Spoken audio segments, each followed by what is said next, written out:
अस्सलाम वालेकुम नाज़रीन, उम्मीद है आप सब खैरियत से होंगे। कुछ बड़ी अहम तरीन खबरें हैं जो आपके साथ एक-एक करके शेयर करेंगे, लेकिन सबसे अहम तरीन वो 26वीं आईनी तरमीम जिसके लिए लोगों के घरों में घुसा गया, क्या कुछ नहीं किया गया। यानी लोगों के साथ जो ज़ुल्म किया गया है, लोगों को दर-बदर किया गया, लोगों की चादर और चारदीवारी का तकद्दुस पामाल किया गया। उस 26वीं आईनी तरमीम के नतीजे में एक हम सबको याद होगा एक आईनी बेंच बना था।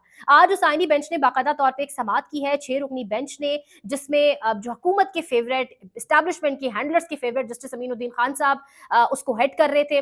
और जस्टिस अमीनुद्दीन खान साहब जब उसको हेड कर रहे थे तो आइन उन्हें कहता है कि वो सीनियर मोस्ट जज है, लेकिन उन्होंने खुद को लिखा हुआ था बाकायदा तौर पे हेड ऑफ कॉन्स्टिट्यूशन बेंच, और वो खुद को बड़े प्राउडली ये कहलवा रहे थे। लेकिन यहाँ पर जो इंपॉर्टेंट है देखना वो ये है कि ये समाअत होनी लाइव चाहिए थी, ताकि पूरा पाकिस्तान देखता कि आखिर जस्टिस अमीनुद्दीन खान इतने फेवरेट क्यों थे। आखिर जस्टिस अमीनुद्दीन खान के पास वो कौन सी गिदड़ सिंगी है, यानी कितना उनके पास एक कंट्रोल है, एक ग्रिप है कॉन्स्टिट्यूशन मामलात को देखने की, उनके ऊपर बात करने की, कितना वो बेहतर तरीके से कर सकते हैं। लेकिन लाइव तो बिल्कुल नहीं दिखाया गया। अब होता क्या है कि जस्टिस अमीनुद्दीन खान साहब ने अपनी केसेस की कॉजेस जारी कर दी, और याया अफरीदी साहब ने जो कॉजेस जारी की थी उसको उन्होंने ऑल टुगेदर कैंसिल कर दिया। यानी आम लोगों के, आम मेरे और आप जैसे आम साइलिन के केसेस तो गए भाड़ में, और अब एक मरतबा अगर केस डीलिस्ट हो जाए, कॉज लिस्ट हट से हट जाए, तो फिर अगले 3 से 4 माह तक उस आम साइल के केस की सुनवाई नहीं होती, वो केस लटक जाता है। ये आईनी बेंच बनाए इस मुद्दे के ऊपर गए थे कि बैकलॉग कम किया जा सके, कि वो जो एक एक बहुत ज्यादा बर्डन है अदालतों के ऊपर, उसको कम करके आम लोगों के केस सुने जा सके। लेकिन आज जो आम लोगों के केसेस की कॉस्ट लिस्ट या अफरीदी साहब ने जारी की थी उसको हटाकर अमीनुद्दीन खान साहब ने अपनी कॉस्ट लिस्ट जारी की, और अपनी कॉस्ट लिस्ट के अंदर उन्होंने पहला केस सुना माहौलियाती आलूदगी के हवाले से। दूसरा केस उन्होंने सुना कि काजी फाजी साहब को चीफ जस्टिस बलोचिस्तान हाईकोर्ट क्यों, कब, कैसे लगाया गया था। दोबारा वो काजी पे पहुंच गए, फिर मुसरत हलाली साहिबा ने कुछ बीच में बड़े मुज़्ज़िका खेज़ रिमार्क्स भी दिए। बहरहाल उनको छोड़ें, काजी पे टाइम वेस्ट करना भी मुझे लगता है गलत है। तीसरा उन्होंने केस सुना इलेक्शन 2000 जो हो चुके हैं 2024 के, उनके ऊपर। अब सवाल यहाँ पर ये उठता है, जो इलेक्शन 2024 के ऊपर आप सुन रहे हैं केस, उस केस में यानी वो इलेक्शन हो गया, इलेक्शन के नतीजे में ये 2 नंबर हुकूमत बनी, कठपुतली हुकूमत के नतीजे में आप लोगों ने फिर तरमीम की, तरमीम के नतीजे में आप आईनी बेंच का बेनिफिशियरी बैठ के खुद सुन भी रहे हैं। तो अब उसकी मतलब यानी यूजलेस केसेस आज सुने गए, जिनका कोई अवाम के साथ, आम आदमी के साथ, जैसे इस आईनी बेंच का कुछ आम आदमी के साथ लेना देना नहीं है, जैसे इस तरमीम का कुछ आम आदमी के साथ लेना देना नहीं है, बिल्कुल वैसे ही जो सुना गया उसका भी आज आम आदमी से कोई लेना देना नहीं था। लेकिन अगर आगे बढ़ूं, मैं आपको बताऊं, मरियम नवाज शरीफ फिर से पकड़ी गई है, कहते हैं ना फिर फड़ी गई है, मेरे मुंह से भी वही निकला था पहले, यानी फिर पकड़ी गई है। बड़ा मुश्किल एक उनके लिए दौरा था। मुश्किल इसलिए था कि जो कुछ ख्वाजा आसिफ के साथ हुआ, जो कुछ नवाज शरीफ के साथ हुआ, हमेशा सुना कि भाई दुनिया और आखिरत में ज़लालत, मेरे ख्याल से मैंने उसकी लाइव एग्जांपल चलती फिरती एक मिसाल देखी है कि असल में ये ज़लालत होती है। इस तरीके से जब आपको लोग ठीक से खाने ना दें, कहीं आप बैठ के अपना कुछ काम ना कर सके, ये इसको असल में ज़लालत कहते हैं। कि यानी यानी क्या आपकी फूटी कौड़ी क्या इज्जत रह गई है। यानी आप लाखों रुपए का वो परों वाला कोट पहनकर समझे में बहुत खूबसूरत लग रही हो, आप अरबों करोड़ों रुपए की बनकर निकले रोड के ऊपर, वो बड़े बड़े चश्मे आपने पहने हो, बैग आपने ब्रांडेड पकड़ा हो, आवाम के साथ जो कुछ यहाँ हो रहा हो, लेकिन आपकी कीमत समझ आ गई है शायद सब लोगों को। लेकिन अभी जो आपने गुमराहकुन तरीन एक कैंपेन की है, मुझे पता है ये बातें बोलना भी बड़ी खतरनाक है, क्योंकि यहाँ पर तो मरीम नवाज के खिलाफ, even Punjab group of colleges के ऊपर वीडियोस की हमारे सहाफी दोस्तों ने, और जिस तरीके से उनको फिर एफआईए के नोटिस आए। बहरहाल मरियम नवाज शरीफ साहबा की मैं क्यों कह रही हूँ गुमराहकुन कैंपेन, होता क्या है मैं आपको बताऊं। मरियम नवाज शरीफ ने कल एक प्रेस कॉन्फ्रेंस की, प्रेस कॉन्फ्रेंस में उन्होंने कहा कि मुझे पैराथायरॉइड नामी कोई बीमारी है, कहा जा रहा है मुझे कैंसर है, नहीं अल्हम्दुलिल्लाह, वैसे बहुत अच्छी बात है, मतलब डेफिनेटली तो दुआएं उनके साथ थी, अल्लाह ना करे मतलब अल्लाह सबको सेहत दे। इस तरह की बददुआएं देना या किसी को ऐसी मूजी मर्ज लाक होने पे खुशी का इजहार तो कोई नहीं कर सकता।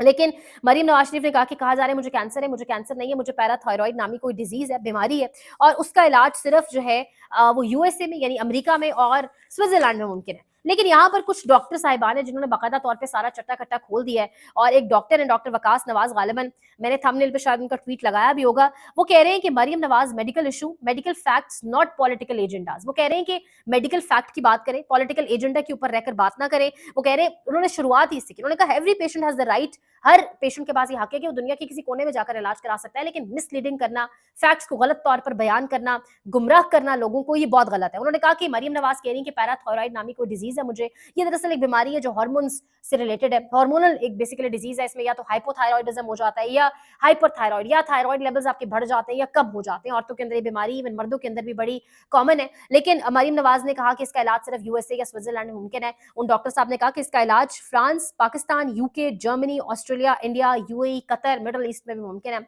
उन्होंने इवन इसके साथ साथ पाकिस्तान के कुछ अस्पतालों के नाम भी लिए।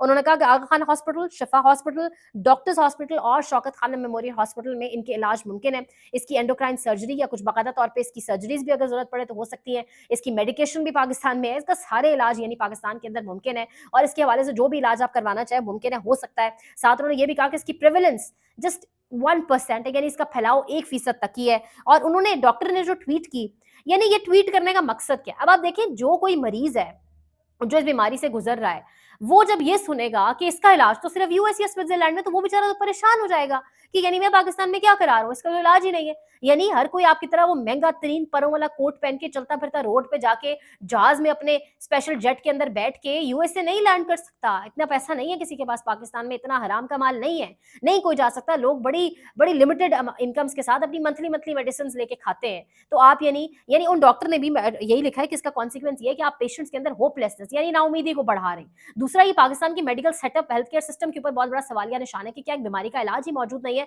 इन डॉक्टर साहब ने बाकायदा तौर पे टैग भी किया है यूके की कुछ इंतजामिया को, यानी यूके की कुछ मेडिकल कुछ अकाउंट्स को, कि ये देखिए यूके के अंदर भी इसका इलाज है और ये तो कह रही है सिर्फ यूएसए के अंदर है। यूके के अंदर बैठ के कह रही है कि इसका इलाज सिर्फ यूएसए के अंदर है और स्विट्जरलैंड के अंदर है। पाकिस्तान के अंदर तो इन्हें कोई पूछ नहीं सकता, क्योंकि बाकायदा लाने जो पूछने वाले हैं वो इन्हें खुद लेकर आए हैं, बाकी तो निजाम सारा उन्हीं के हाथ है।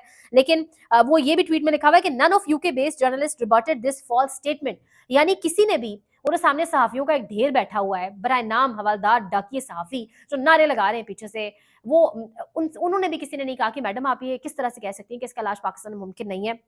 इसके साथ साथ उन्होंने कहा कि पाकिस्तान में जो पॉलिटिकल फिगर्स हैं, they should be aware of the impact of such statements. ये पाकिस्तान के हेल्थ केयर सिस्टम के ऊपर बहुत बड़ा डिजास्टर हो सकता है। और इस तरीके से उन्होंने अपनी ट्वीट का एंड किया। उन्होंने कहा कि ये कोई बैलेट बॉक्सेस नहीं है जिसमें आप कुछ भी अपनी मर्जी से कह दें और डाल दें। ये पाकिस्तान के health care medical care system के ऊपर बात है, तो इस तरह की गुमराह कुन फैक्ट्स ना शेयर किए जाएं। लेकिन ये किया गया इस तरीके से, जो बात की गई मरियम नवाज शरीफ की जानिब से, और कहा गया कि इसका इलाज कहीं मुमकिन नहीं। यानी अगर आप गई हैं यूएस के अंदर, आपकी कोई सीक्रेट विजिट्स होंगे, कोई आपका दिल शुल चाह रहा होगा, आपने घूमना फिरना होगा, आप तंग पड़ गई होंगी, ज़ाहिर है पाकिस्तान में 6-8 महीने आप रही हैं, आप तंग पड़ गई हैं, चली गई हैं, लेकिन कम से कम इतना गुमराहकुन तरीके से, इस तरीके से इसको मिसलीड ना किया जाए कि एक बीमारी का इलाज पाकिस्तान में मौजूद नहीं है।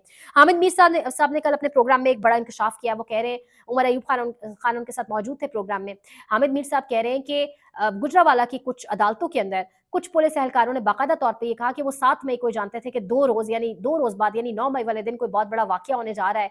और इसके साथ साथ उमर अयूब खान साहब बैठे थे, तो हामिद मीर ने सवाल किया कि मैंने बहुत सारे लोगों से, कुछ आपके मैंने इससे सुना है ढके छुपे अल्फाज में, कि शायद पाकिस्तान तहरीक इंसाफ में कोई फॉरवर्ड ब्लॉग बनाने की तैयारी हो रही है, जिस पर उमर अयूब खान साहब ने कहा कि बिल्कुल ना ही सिर्फ फॉरवर्ड ब्लॉग बनाया जा रहा है, बल्कि मैं बरमला कहूंगा कि ये फॉरवर्ड ब्लॉग पाकिस्तान की इंटेलिजेंस एजेंसीज, उमर अयूब खान साहब ने कहा कि पाकिस्तान की एजेंसीज ये फॉरवर्ड ब्लॉग बनवा रही हैं पाकिस्तान तहरीक इंसाफ के अंदर, और जब बाकायदा तौर पर जोर डाल रही है, प्रेशराइज कर रही है हमारे एमएनएस को, और जब कोई नहीं इस फॉरवर्ड ब्लॉक में शामिल होना चाहता तो फिर उन पर मुख्तलिफ मुकदमात किए जाते हैं, उन्हें टॉर्चर किया जाता है, उन्हें उठाया जाता है, उन्हें प्रेशराइज किया जाता है, उनके कारोबार को हिट किया जाता है। यानी इस तरीके से पाकिस्तान में दैट्स हाउ तमाम तरह हमला चलाए जा रहे हैं। एक थरथली निजाम को मची हुई है, 24 नवंबर की तारीख आ चुकी है, लेकिन उसके बाद निजाम में जो जो कुछ हो रहा है, जो चीजें निकल कर सामने आ रही है, मैंने आपके साथ रखी है। कुछ अपडेट्स हैं, इंशाल्लाह दूसरे व्लॉग में आपके साथ शेयर करती हूँ। लाइक शेयर सब्सक्राइब, आपकी सपोर्ट चाहिए। पाकिस्तान में सहाफत करना, आजकल हक सच की बात करना बहुत मुश्किल है।